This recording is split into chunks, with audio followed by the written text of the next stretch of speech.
হরে কৃষ্ণ। আগামী 1 ডিসেম্বর 14ই অঘ্রাণ আসছে গীতা জয়ন্তী। সারা ভারতবর্ষ জুড়ে এই গীতা জয়ন্তী অনুষ্ঠিত হবে। প্রতি বছরের মতো এবছরও কলকাতায় গীতা জয়ন্তীর উৎসব পালিত হবে। এখন আমরা কিভাবে গীতা জয়ন্তী পালন করব?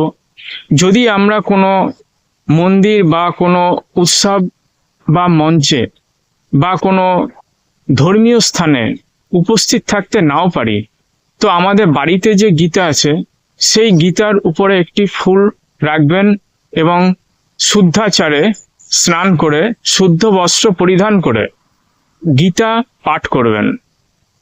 এইভাবেই গীতা জয়ন্তী উৎসব আমরা নিজেরাও পালন করতে পারি। ভগবান শ্রীকৃষ্ণ অর্জুনকে যে গীতার জ্ঞান দিয়েছিলেন সেটা এই মোক্ষদা একাদশীতে।